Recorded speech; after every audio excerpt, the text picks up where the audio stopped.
আসসালামু আলাইকুম সুপ্রিয় শিক্ষার্থীবৃন্দ, আশা করি তোমরা সবাই ভালো আছো। যে যেখানেই থাকো নিরাপদে থাকো, স্বাস্থ্যবিধি মেনে চলো। আমরা আজকে কোষ প্রাচীর এই বিষয়টা নিয়ে আলোচনা করব। ইতিমধ্যে আমি 2টি ক্লাস নিয়েছিলাম, তোমাদের সেখানে কোষ এবং কোষের যে বিভিন্ন অর্গানিউলসগুলো আছে সেগুলো একটি ছবির মাধ্যমে দেখিয়েছি। তো আজকে আমরা কোষ অঙ্গাণুর একটা অংশ, সেটা হচ্ছে কোষ প্রাচীর, সে বিষয়টা নিয়ে আলোচনা করব। আমরা জানি যে কোষ প্রাচীরটি কী। কোষ প্রাচীর উদ্ভিদ কোষের একটি অন্যতম বৈশিষ্ট্য, যেটি কিন্তু প্রাণী কোষে উপস্থিত থাকে না, শুধুমাত্র উদ্ভিদ কোষে এটা উপস্থিত থাকে। এবং এই উদ্ভিদের যে কোষ প্রাচীরটি, এই কোষ প্রাচীরটিকে প্লাজমা মেমব্রেনের বাইরের একটি স্তর। আমরা যদি একটু বোর্ডটা দেখি, দেখো যদি এটা একটা কোষ হয়, এটা যদি একটা কোষ হয়,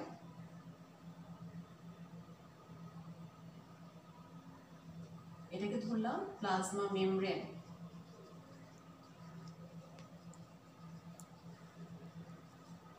প্লাজমা মেমব্রেনের ভিতরে সমস্ত সজীব অংশটাই হচ্ছে প্রোটোপ্লাজম। আমরা জানি এটাকে বলা হয় প্রোটোপ্লাজম। এই প্রোটোপ্লাজম থেকে নিঃসৃত সেলুলোজ দ্বারা গঠিত একটি স্তর, সেই স্তরটা কোথায় থাকবে? এই প্লাজমা মেমব্রেনকে আবৃত করে রাখবে একটা স্তর, যেটি কিনা রিজিড মানে শক্ত, দৃঢ়, স্থিতিস্থাপক একটি স্তর। সেই স্তরকে আমরা বলবো কোষ প্রাচীর। আমরা যদি কোষ প্রাচীরের সংজ্ঞা বলি, সেটা আমরা এভাবে বলতে পারি যে কোষের প্রোটোপ্লাজম থেকে নিঃসৃত সেলুলোজ দ্বারা নির্মিত একটি স্তর, যেটি প্রোটোপ্লাজমকে আবৃত করে রাখে এবং সেই স্তরটি শক্ত, জড়, স্থিতিস্থাপক, দৃঢ়, যেটা এই রক্ষণাবেক্ষণ কাজের সাথে যুক্ত থাকে। সেই স্তরটিকে বলা হয় কোষ প্রাচীর। আমরা জানি যে কোষ প্রাচীর কে আবিষ্কার করেছিলেন। কোষ প্রাচীর 1665 সালে রবার্ট হুক উনি প্রথম দেখেছিলেন মাইক্রোস্কোপে।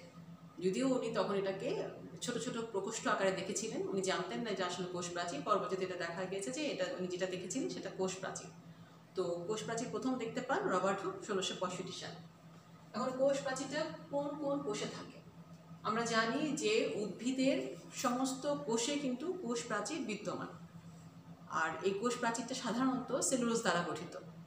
আর যারা প্রোক্যারিওটস মানে আদি কোষী যারা, তাদের ক্ষেত্রে কিন্তু কোষ প্রাচীরটা প্রথমে থাকে। আর অন্যান্য উদ্ভিদ কোষের অন্যান্য কোষগুলোতে দেখা যায় যে কোষ প্রাচীরটা মধ্যপর্দা এবং বৈষম্যঝিল্লির মাঝখানে অবস্থান করে।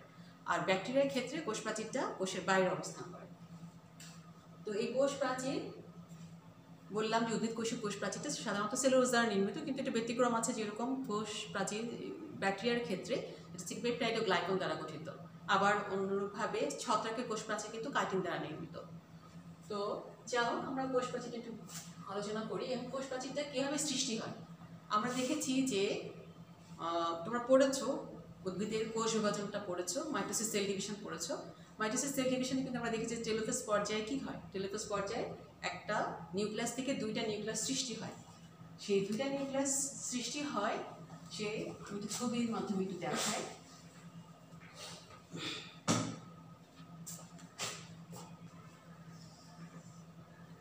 যদি একটা কোষ হয়, টেলোফেজ পর্যায়ের কথা বলছি, টেলোফেজ পর্যায়ে শেষের দিকে কিন্তু একটা নিউক্লিয়াস থেকে 2টা নিউক্লিয়াস সৃষ্টি হয়, মানে ক্যারিওকাইনেসিস ঘটে। ক্যারিওকাইনেসিসটা কি? নিউক্লিয়াস বিভাজনকে ক্যারিওকাইনেসিস বলে। নিউক্লিওলাস।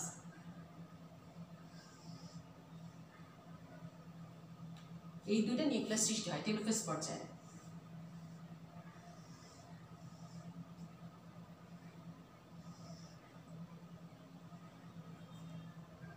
দুটা নিউক্লিয়াস যখন তৈরি হয়ে যাচ্ছে ক্যারিওকাইনেসিসের ফলে, 2টা নিউক্লিয়াস যখন সৃষ্টি হয়, তারপর পরবর্তীতে কি হয়? সাইটোপ্লাজম থেকে কিছু ফ্রাগমোপ্লাস্ট আসে।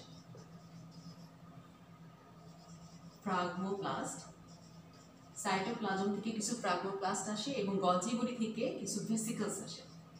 এবং সেই ফ্রাগমোপ্লাস্ট এবং ভেসিকলসগুলো এই কোষের বিষুবীয় অঞ্চলে এসে অবস্থান করে তারা কি একটা মধ্যপর্দা সৃষ্টি করে, মানে সেল প্লেট সৃষ্টি করে। সেই সেল প্লেটে পরবর্তীতে মধ্যপর্দায় পরিণত হয়।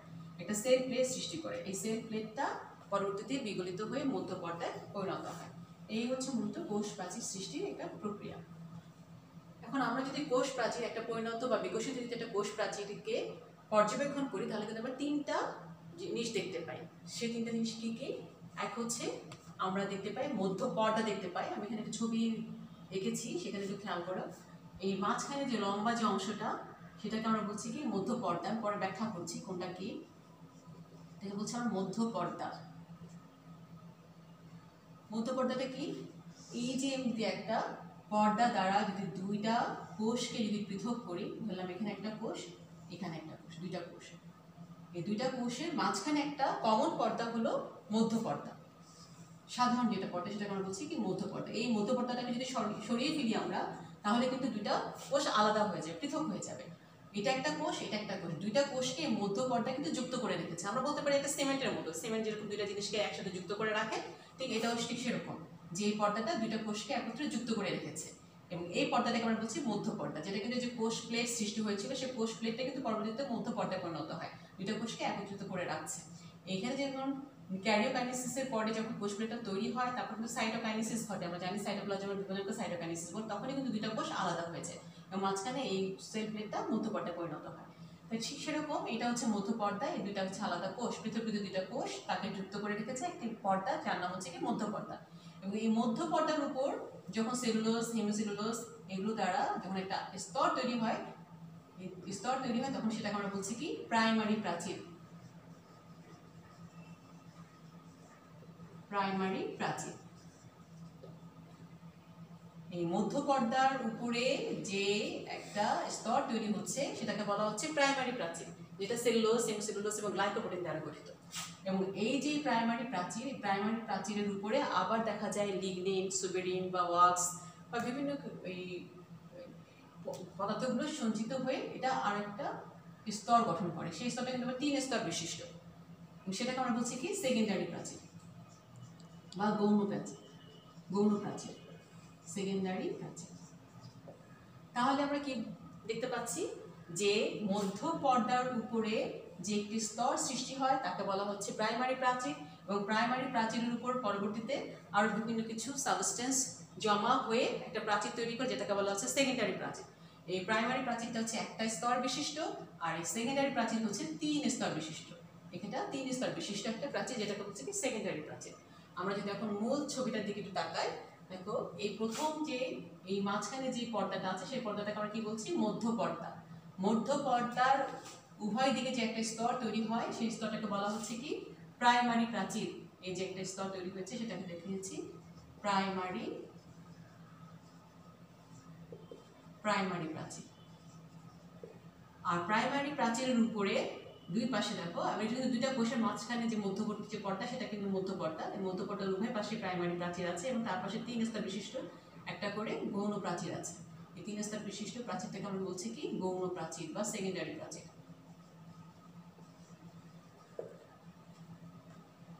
মধ্য পর্দাটার এই যে যেহেতু আমরা আগে বললাম ফ্রাগোপ্লাস্ট এবং কি গলজি বডি থেকে এন্ডোপ্লাজম রেটিকুলাম থেকে যে আসছে কিছু ভেসিকলস এবং এই ফ্রাগোপ্লাস্ট সমস্তগুলো কিন্তু বিগলিত হয়ে মধ্য পর্দা তৈরি হয়। যেহেতু এখানে পেকটিন সাবস্টেন্স বেশি থাকে, যার জন্য কিন্তু মধ্য পর্দাটা প্রথম দিকে একটু জেলির মতো মনে হয়।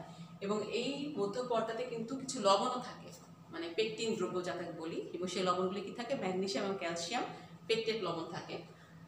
তো এই মধ্য পর্দার উপরে সেলুলোজ, হেমিসেলুলোজ এবং গ্লাইকোপ্রোটিন এই উপাদানগুলো জমে একটা স্তর সৃষ্টি করে, যাকে আমরা বলছি প্রাইমারি প্রাচীর। এবং এই প্রাইমারি প্রাচীরের উপর আবার কিছু সাবস্টেন্স জমা হয়, কিরকম লিগনিন, সুবেরিন, কিউটিন অথবা মোম অথবা সেলুলোজ, এগুলো জমা হয়ে কি আরেকটা প্রাচীর তৈরি করে। সেই প্রাচীরটাতে আবার 3টা স্তর রয়েছে এবং সেটাকে আমরা বলছি গৌণ প্রাচীর। তাহলে গৌণ প্রাচীরে কয়টা স্তর? 3টে স্তর থাকছে, 3 স্তর বিশিষ্ট গৌণ প্রাচীর। বা সবচেয়ে যেটা মানে প্রাইমারি প্রাচীরের পরে যে স্তরটা আছে তাকে বলা হয় বহিঃস্থ স্তর। বহিঃস্তর। তার পরবর্তী যে স্তরটা আছে সেটাকে আমরা বলছি কি মধ্যস্তর। এবং একেবারে ভিতরের দিকে মানে কোষের দিক থেকে প্রথমে সাইটোপ্লাজম মেমব্রেনের দিকে যে প্রথমে যে স্তরটা সেটাকে বলা হচ্ছে অন্তঃস্তর। এবং আরেকটা জিনিস কিন্তু তোমরা দেখতে পাচ্ছ যে এইখানে যে প্রাইমারি প্রাচীর আছে, সেকেন্ডারি প্রাচীর আছে, এবং তারপরে আবার যখন প্রাইমারি প্রাচীর, সেকেন্ডারি প্রাচীর, তার মাঝখানে কিন্তু কিছু ফাঁকা জায়গা দেখা যাচ্ছে। এই ফাঁকা জায়গাটা কি? এখানে কিন্তু প্রাইমারি প্রাচীরও নেই, আবার সেকেন্ডারি প্রাচীরও নেই, কিছুই নেই, এটা ফাঁকা, মানে গর্তের মতো একটা অংশ আছে। এ পাশ থেকেও ফাঁকা জায়গা, এই পাশ থেকে একটা ফাঁকা জায়গা আছে। এইগুলোকে বলা হচ্ছে পিট। এই দুইটা কোষের মানে এই দুইটা কোষের পিটগুলো মুখোমুখি, উল্টো দিকে মুখোমুখি হয়ে অবস্থান করে, যেটাকে বলা হচ্ছে পিট পেয়ার। পিট পেয়ার, এই দুটাকে বলা হচ্ছে পিট পেয়ার, মানে কূপ এলাকা। এখানে এটাকে বলছি আমরা কূপ এলাকা, পিট পেয়ার অবস্থান করে। এবং এই পিট পেয়ার যা আছে, এখানে দেখো পিট পেয়ার আছে, এবং পিট পেয়ার আছে যেখানে এই পর্দাটা, সেই পর্দাটাকে আমরা বলি পিট মেমব্রেন। Pit membrane. তাহলে পিট মেমব্রেনটা কি? পিট মেমব্রেনটা হচ্ছে যে সেল ওয়ালের যেখানে প্রাইমারি প্রাচীর বা গৌণ প্রাচীর সৃষ্টি হয় না, সেই পর্দাটাকে আমরা বলছি কি পিট মেমব্রেন। এখানে প্রাইমারি প্রাচীরও নাই, সেকেন্ডারি প্রাচীরও নাই। সাধারণত যে কোষগুলো মানে ভাজক যে কোষগুলো আছে, দ্রুত তারা কি বিপাকিত হয়, সে সমস্ত কোষে কিন্তু সেকেন্ডারি প্রাচীর তৈরি হয় না, সেখানে প্রাইমারি প্রাচীর সৃষ্টি হয়। সেকেন্ডারি প্রাচীর সৃষ্টি হয় কোথায়? যে কোষগুলো একদম স্থায়ী কোষে পরিণত হয়ে যায় অথবা মৃত কোষে পরিণত হয়, সেখানে দেখা যায় সেকেন্ডারি প্রাচীর সৃষ্টি হয়েছে। সচরাচর যেগুলো কোষ ভাজক কোষ বা নতুন কোষ, সেই কোষে কিন্তু সেকেন্ডারি প্রাচীর সৃষ্টি হয় না। সেকেন্ডারি প্রাচীর সৃষ্টি হয় একেবারে যখন কোষটা বৃদ্ধিপ্রাপ্ত হয়ে যায়, সে আর মানে বিপাকিত হতে পারে না বা বিভাজিত হতে পারে না, স্থায়ী কোষে যখন পরিণত হয়ে যায়, তখনই সেখানে সেকেন্ডারি প্রাচীরটা সৃষ্টি হয়। এবং সেখানে দেখা যায় কি বিভিন্ন সাবস্টেন্স জমা হয়ে হয়ে সেকেন্ডারি প্রাচীরটা সৃষ্টি করে। হতে পারে সুবেরিন জমা হয়, হতে পারে সেখানে সেলুলোজ হতে পারে, ক্যালসিয়াম অক্সালেট হতে পারে, বা অজৈব লবণ জমা হতে পারে, কিংবা লিগনিন জমা হতে পারে, এরকম কিউটিন জমা হতে পারে। তো যা হোক, আমরা মূলত তাহলে দেখতে পাচ্ছি যে একটা কোষ প্রাচীরকে যদি আমরা পরিণত একটা কোষ প্রাচীরকে যদি আমরা বিভক্ত করি বা পর্যবেক্ষণ করি, তাহলে আমরা তিনটে অংশ দেখতে পাই। একটাকে বলা হচ্ছে কি মধ্যপর্দা, তারপর যেটা আছে সেটা হচ্ছে কি প্রাথমিক প্রাচীর, এবং তৃতীয়টা হচ্ছে কি গৌণ প্রাচীর। এই প্রাথমিক প্রাচীরের ব্যাস সাধারণত কত? 1 থেকে 3 মাইক্রোমিটার পর্যন্ত হয়। আর সেকেন্ডারি প্রাচীর যেহেতু অনেক পুরু, সে কারণে এটা হচ্ছে প্রায় 5 থেকে 10 মাইক্রোমিটার পর্যন্ত হয়।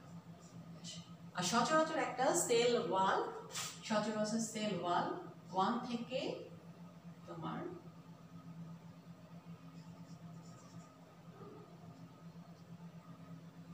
1 থেকে 10 মাইক্রোমিটার পর্যন্ত হয়। তাহলে আমরা যদি এমনি একটু সার্বিকভাবে যদি বলি যে একটা সেল ওয়াল গঠনের ক্ষেত্রে দেখা যায় যে 40% থাকে হচ্ছে সেলুলোজ থাকে 40%, 20% থাকে হেমিসেলুলোজ, 30% থাকে পেকটিন সাবস্টেন্স। এই পেকটিনের মধ্যে কিন্তু লবণ থাকে দুটা, কি লবণ? ক্যালসিয়াম পেকটেট এবং ম্যাগনেসিয়াম পেকটেট, এই দুটাকে একত্রিত কিন্তু পেকটিন বলে। আর হচ্ছে কি 10% থাকে গ্লাইকোপ্রোটিন, এটা হচ্ছে কমন গ্লাইকোপ্রোটিন। একটা সেল ওয়াল গঠনে এই জিনিসগুলো থাকে। এখন আমরা যদি আলাদাভাবে বলি, যদি রাসায়নিক গঠন প্রত্যেকটা মধ্যপর্দা, প্রাইমারি প্রাচীর এবং সেকেন্ডারি প্রাচীর যদি রাসায়নিক গঠনটা ব্যাখ্যা করি, তাহলে আমরা কি দেখতে পাই যে মধ্যপর্দাতে কি থাকছে? আগেই বলেছি পেকটিক অ্যাসিড থাকে, কারণ আমরা বললাম যে ক্রাগোপ্লাস্ট, ভেসিকলস এগুলো এসে পেকটিন জাতীয় সাবস্টেন্সগুলো এসে এখানে জমা হয় পরবর্তীতে সেখানে কি মধ্যপর্দা সৃষ্টি হয়। এখানে কি পেকটিন সাবস্টেন্স থাকে। পেকটিন সাবস্টেন্স বলতে আমরা বোঝাচ্ছি যে ক্যালসিয়াম এবং ম্যাগনেসিয়াম পেকটেট লবণ আর প্রোটোপেকটিনও থাকতে পারে। আচ্ছা, আর প্রাইমারি প্রাচীরে কি কি থাকছে? সেলুলোজ থাকছে, হেমিসেলুলোজ থাকছে এবং গ্লাইকোপ্রোটিন থাকছে। আমরা তো বুঝতেই পারছি সেলুলোজ কি। সেলুলোজ হচ্ছে কি একটা পলিস্যাকারাইড। আমরা কার্বোহাইড্রেট করতে গিয়ে সেখানে পলিস্যাকারাইড করেছি, তো সেলুলোজ হচ্ছে কি পলিস্যাকারাইড একটা। এবং থাকে কি হেমিসেলুলোজ হচ্ছে, আবার তার মধ্যে হেমিসেলুলোজের মধ্যে কি কি থাকছে? জাইল্যান্স থাকছে, আর অ্যারাবিনস থাকছে, আর হচ্ছে গ্যালাক্টান্স, এগুলো থাকছে হেমিসেলুলোজে। এবং গ্লাইকোপ্রোটিন থাকছে। গ্লাইকোপ্রোটিনে কি থাকে? গ্লাইকোপ্রোটিন থাকে কার্বোহাইড্রেট এবং প্রোটিন, গ্লাইকোপ্রোটিন।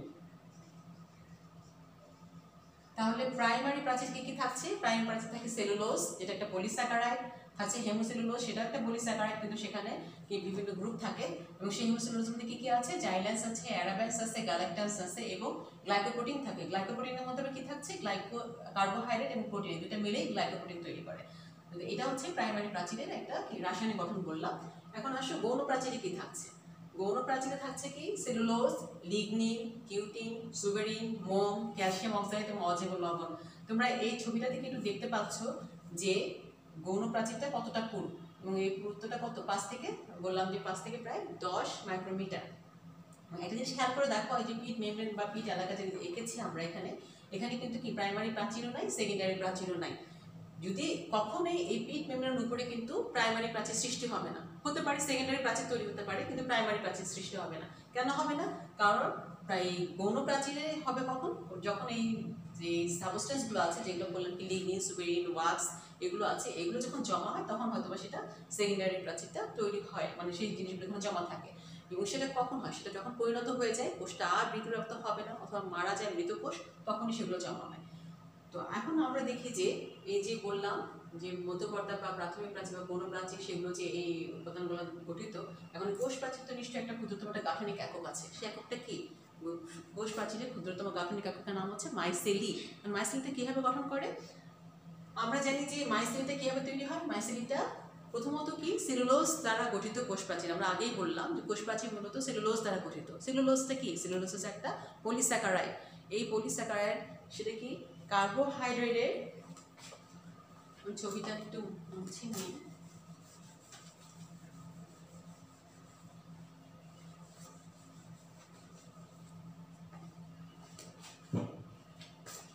সেলুলোজ প্রায় 1000 থেকে 3000 সেলুলোজের অণু দ্বারা একটা একটা সেলুলোজ চেইন গঠন করে।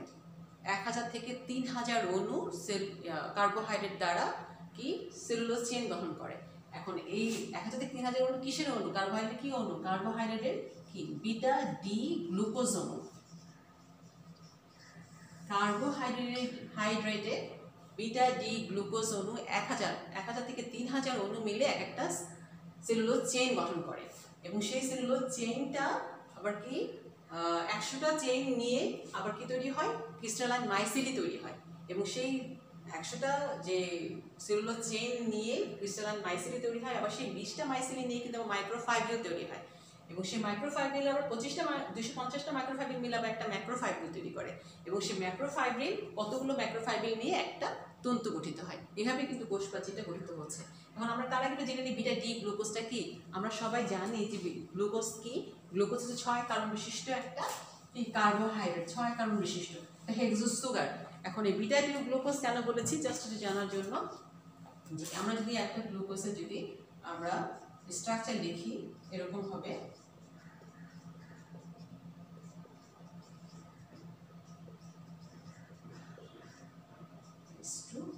H 1 2 3 4 5 6 ঠিক আছে। এটা হচ্ছে 5 number carbon. H H H H এটা হচ্ছে D glucose. D glucose 6 carbon বিশিষ্ট একটা হেক্সোজ সুগার, ডি গ্লুকোজ। এখন বিটা ডি গ্লুকোজের 1000 থেকে 3000 অণু নিয়েই গঠিত হচ্ছে কি একটা সেলুলোজ চেইন। এখন দেখো এটা হেক্সোজ সুগার 1 2 3 4 5 6 কার্বন বিশিষ্ট। এই 5 নম্বর কার্বনে যদি হাইড্রোক্সিল মূলকটা 5 নম্বর কার্বনের ক্ষেত্রে যদি হাইড্রোক্সিল মূলকটা ডান দিকে অবস্থান করে, ডান দিকে অবস্থান করে, তখন আমরা সেই সুগারটাকে বলি ডি গ্লুকোজ। মানে ডান দিকে যদি অবস্থান করে তাহলে সেটাকে বলবো কি ডি গ্লুকোজ বলবো। এখন ডিতে কি হয়? ডি হচ্ছে ডেক্সট্রো রোটাটরি গ্লুকোজ, যেটা ঘড়ির কাঁটার দিকে ঘোরে। ডেক্সট্রো রোটাটরি গ্লুকোজ মানে 6 কার্বন বিশিষ্ট একটা হেক্সোজ সুগারে যদি 5 নম্বর কার্বনের হাইড্রোক্সিল মূলকটা ডান দিকে অবস্থান করে তখন আমরা তাকে বলি ডি গ্লুকোজ বলি। আর বাম দিকে অবস্থান করলে সেটাকে বলবো এল গ্লুকোজ, যেটাকে বলি লিভো রোটাটরি গ্লুকোজ। এখন বিটা ডি কেন বলেছে? এটা তো ডি গ্লুকোজ দেখালাম। এখন বিটা অবস্থানে যদি হাইড্রোক্সিল মূলকটা থাকে তখন আমরা সেটাকে বলি কি বিটা গ্লুকোজ। যেমন আমি তো এটাকে এইভাবে একটা স্ট্রাকচার রাখি CO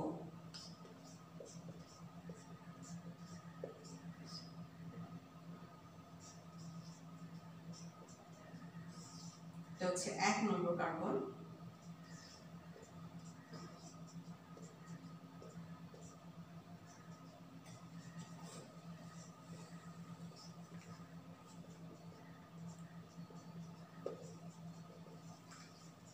যে 1 নম্বর কার্বন 2 3 4 5 6 6 কার্বন বিশিষ্ট একটা সুগার, হেক্সোস সুগার। এখানে দেখো 1 নম্বর কার্বনের ক্ষেত্রে হাইড্রোক্সিল মূলক যখন উপরে অবস্থান করবে তখন সেটাকে বলবো আমরা বিটা গ্লুকোজ। এটা হচ্ছে মূলত বিটা ডি গ্লুকোজ। আমি ডি গ্লুকোজ অবস্থান আগে তোমাদেরকে দেখিয়েছি। আর বিটা কেন বলা হচ্ছে, যখন 1 নম্বর কার্বনের হাইড্রোক্সিল মূলকটা উপরে অবস্থান করবে তখন তাকে বলা হয় বিটা, বিটা গ্লুকোজ বলা হচ্ছে। তাহলে গ্লুকোজ 6 কার্বন বিশিষ্ট যে একটা হেক্সোস সুগার আছে গ্লুকোজ, গ্লুকোজের 5 নম্বর কার্বনে যদি হাইড্রোক্সিল মূলকটা ডান দিকে অবস্থান করে তখন আমরা তাকে বলবো ডি গ্লুকোজ। এবং যখন 1 নম্বর কার্বনে হাইড্রোক্সিল মূলকটা উপরের দিকে অবস্থান করে তখন সেটাকে বলবো কি বিটা ডি গ্লুকোজ। এই হচ্ছে মূলত বিটা ডি গ্লুকোজ।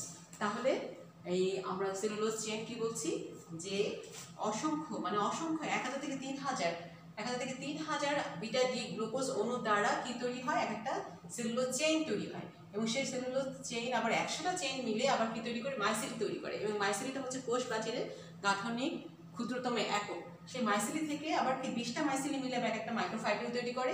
এবং সেই 250টা মাইক্রোফাইব্রিল মিলে আবার একটা ম্যাক্রোফাইব্রিল তৈরি করে। এবং কতগুলো ম্যাক্রোফাইব্রিল মিলে আবার একটা তন্তু গঠন করে। এইভাবে মূলত কোষ প্রাচীরটা গঠিত হয়। এখন আমরা কোষ প্রাচীরে কি আরেকটা জিনিস আমার জানা দরকার, যে হচ্ছে কি একটুখানি বলা বাদ রেখে গেছি, সেটা হচ্ছে যে এই কোষ প্রাচীর তোমাদের যখন আমরা এঁকে দেখিয়েছি সেখানে কিন্তু আরেকটা জিনিস দেখো, যে কূপ এলাকা যখন আছে, কূপ এলাকা একটা কোষের সাথে আরেকটা কোষের মধ্যে মানে বিভিন্ন খাবার আদান, খনিজ লবণ বা পানি বা অন্যান্য পদার্থ আদান প্রদানের ক্ষেত্রে মানে সংযোগ রক্ষা করতে হয়। সেটা রক্ষা করে কিভাবে, এই যে এখানে যে মধ্যপর্দে যে সূক্ষ্ম ছিদ্র আছে সেই ছিদ্রের মাধ্যমে একটা সাইটোপ্লাজম একটা সংযোগ নালিকা তৈরি হয়। এবং যেটাকে বলা হয় কি প্লাজমা ডেসমাটা, প্লাজমা ডেসমাটা, এক বচনে বলি আমরা প্লাজমা ডেসমা। এই প্লাজমা ডেসমাটার মাধ্যমে কিন্তু বিভিন্ন খনিজ উপাদান, পানি বা অন্যান্য সাবস্টেন্স বা তাদের মধ্যে সংযোগ রক্ষা করে এই প্লাজমা ডেসমাটার মাধ্যমে। তো এই হচ্ছে মূলত আমাদের কোষ প্রাচীরের গঠন, যেটা ভৌত গঠন এবং তোমাদের রাসায়নিক গঠনটা বললাম। এখন আমরা জানি যে কাজটা কি, সেটা তোমরা জানো। কাজ কি, যেহেতু বললামই যে এটা একটা কোষ কোষ ঝিল্লিকে ঘিরে অবস্থান করে, এটা যদি কোষ ঝিল্লি হয়, কোষ ঝিল্লির বাইরে এই কোষ প্রাচীরটা অবস্থান করে, তাহলে সে কি কাজ করবে, সে ভিতরে সমস্ত অংশটাকে কি করবে, সে সুরক্ষা দান করবে। যেহেতু এই কোষ প্রাচীরটা হচ্ছে কিন্তু দৃঢ়, স্থিতিস্থাপক, আবার কি শক্ত, তাহলে সে কি করবে, এই কোষকে দৃঢ়তা রক্ষাও করবে। আবার যেহেতু প্লাজমা ডেসমাটা এর ভিতরে আছে, তাহলে কি হবে, সে বিভিন্ন খনিজ উপাদান, পানি বা অন্যান্য অংশগুলো কি পরিবহনে সে সাহায্য করবে, আদান প্রদানে সে অংশগ্রহণ করবে। আর এই যেহেতু এই উদ্ভিদের কি অন্তঃকঙ্কাল নেই, তাহলে কি এই কোষ প্রাচীরটা কি উদ্ভিদের সেই আবরণটা, কোষের সমস্ত অংশটাকে কি সুরক্ষিত রাখবে। এই হচ্ছে মূলত কোষ প্রাচীরের কিছু কাজ। তো আমরা যে মধ্যপর্দা এবং কি প্রাইমারি প্রাচীর এবং গৌণ প্রাচীর, এগুলো যেহেতু গঠনটা একটু আলোচনা করলাম, তাহলে কিন্তু আমরা তাদের মধ্যে সহজে পার্থক্যটাও কিন্তু বলতে পারবো। যদি আমরা পার্থক্য বলি, খেয়াল করে দেখো, প্রথমেই বলেছিলাম কি মধ্যপর্দাটা কোথায় তৈরি হয়, বলেছিলাম যে টেলোফেজ পর্যায়ে শেষের দিকে ফ্রাগমোপ্লাস্ট এবং ভেসিকলসগুলো যখন মিলিত হয়ে কিন্তু মধ্যপর্দাটা তৈরি হয়। তাহলে টেলোফেজ পর্যায়ে শেষের দিকে কিন্তু মধ্যপর্দাটা তৈরি হয়। তাহলে প্রাইমারি প্রাচীরটা কিভাবে তৈরি হবে, যদি উৎপত্তিগতভাবে যদি আমি তাকে পার্থক্য করতে চাই, প্রাইমারি প্রাচীরটা কি, মধ্যপর্দার উপরে যে এক স্তর বিশিষ্ট যে একটা স্তর রয়েছে সেটাই হচ্ছে কি প্রাইমারি প্রাচীর। তাহলে সেকেন্ডারি প্রাচীর কি, প্রাইমারি প্রাচীরের উপর 3 স্তর বিশিষ্ট যে একটা আবরণ রয়েছে সেটাকে আমরা বলছি কি সেকেন্ডারি প্রাচীর। আচ্ছা, তাহলে মধ্যপর্দা আগে তৈরি হচ্ছে, তারপরে প্রাইমারি প্রাচীর তৈরি হচ্ছে এবং তারপরে সেকেন্ডারি প্রাচীর। এখন আসো স্তর গঠনটা কি, গঠন হচ্ছে যে মধ্যপর্দার কোনো স্তর একটাই, তো সেটা পর্দা, সাধারণ পর্দা হিসেবে সেটা অবস্থান করে। প্রাইমারি প্রাচীর হচ্ছে 1 স্তর বিশিষ্ট, আর সেকেন্ডারি প্রাচীর হচ্ছে 3 স্তর বিশিষ্ট। গেল এটা। এখন আসো যে অবস্থান তো সেটা বলাই হলো, যেহেতু মধ্যপর্দার পরেই প্রাইমারি প্রাচীর, তারপরে হচ্ছে গৌণ প্রাচীর। দৃঢ়তাটা কি হবে, মধ্যপর্দাটা সেরকম কি দৃঢ়তা প্রদান করবে না, আর প্রাইমারি প্রাচীরটা কিছুটা দৃঢ়তা প্রদান করবে, আর সেকেন্ডারি প্রাচীরটা পুরোটাই সেই সবচেয়ে বেশি দৃঢ়তা প্রদান করবে, বেশি শক্ত যেহেতু সে বেশি দৃঢ়তা প্রদান করবে। এই মূলত হচ্ছে আমাদের কোষ প্রাচীর এবং তার গঠন। এই আশা করি তোমরা সব বুঝতে পেরেছো। যদি কোনো সমস্যা থাকে আমাকে ইনবক্স করতে পারো, কমেন্ট বক্সে লিখতে পারো। আর এই নেক্সট ক্লাসে আমরা কোষ ঝিল্লি নিয়ে আলোচনা করব। তো সেই পর্যন্ত সবাই তোমরা ভালো থাকো। আল্লাহ হাফেজ।